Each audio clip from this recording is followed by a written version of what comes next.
हा पैसा गद्दार आमदार खासदारांना आपल्याकडे वळवण्यात वापरला जातो आणि हा पैसा उद्याच्या निवडणुकीत वापरला जाणार आहे. माझ्या माहितीप्रमाणे म्हणजे आमच्या माहितीप्रमाणे आतापर्यंत आम्हाला 550 ते 600 कोटी रुपये या कंपन्या ज्या देणाऱ्या आहेत, ठेकेदार, कंत्राटदार, 2 नंबरवाले, त्यांच्याकडून फाउंडेशनच्या नावानं ही कोट्यवधी रुपयांची ही लूट आहे. हा काळा पैसा आहे आणि अशा प्रकारे काळा पैसा गोळा करून खर्च करणं हे PMLA ऍक्ट म्हणजे ईडीचा जो कायदा आहे, PMLA ऍक्ट मनी लॉन्ड्रिंग याच्याखाली गुन्हा आहे. अशाच व्यवहारामध्ये अनेक लोक तुरुंगात गेले आहेत. 10 लाखासाठी, 50 लाखासाठी, 1 कोटीसाठी. मी म्हणतोय 500 ते 600 कोटीचा हा आत्ताची उलाढाल आहे आणि स्पष्ट दिसतो. तुम्ही जाहिराती दिलेल्या आहेत, आम्ही 70 लाख खर्च केले, आम्ही 50 लाख खर्च केले, आम्ही अमुक केलंय, आम्ही तमुक केलंय. हा हिशोब जो आहे हा कोट्यावधीचा आहे. हा मग हे पैसे आले कुठून? तुमच्या या फाउंडेशनवरती नक्की कोण काम करताय? तुमच्या कुटुंबातले लोक काम करतायत की तुम्ही इतर काही लोक त्यात बसवलेले आहेत पैसे गोळा करण्यासाठी? आपण कोट्यावधी रुपये खर्च करून मनोरंजनाचे कार्यक्रम करताना कोट्यावधी रुपये, हा फेस्टिवल तो फेस्टिवल, आणि हे जे सगळे कलाकार वादक त्यांचा खर्च आहे तो कोट्यावधींचा आहे.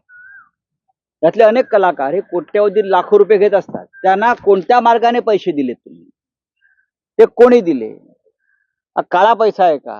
हा कोणाकडून लुटला? जनतेला याचा हिशोब द्यावा लागेल. हे जे मुलुंडला आमचे नागडे पोपटलाल बसलेले आहेत ते हिशोब मागतात. ते स्वतः चार्टर्ड अकाउंटंट आहेत.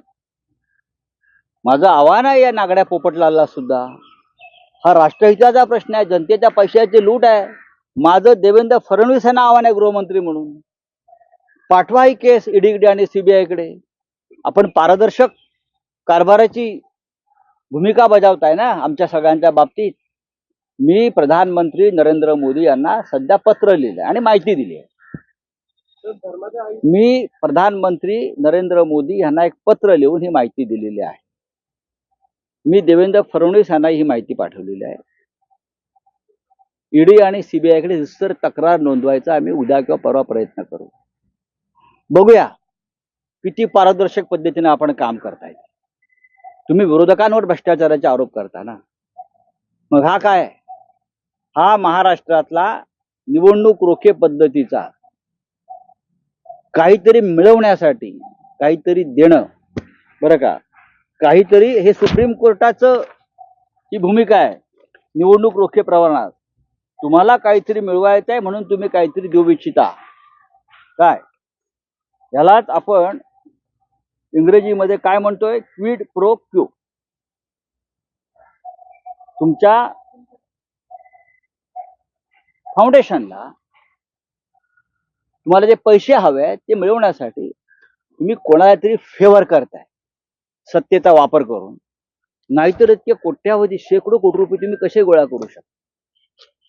तुम्ही कोणत्या प्रकारचे फेवर केलेलं आहे? अशाच प्रकारच्या एका खटल्यात बॅरिस्टर अंतु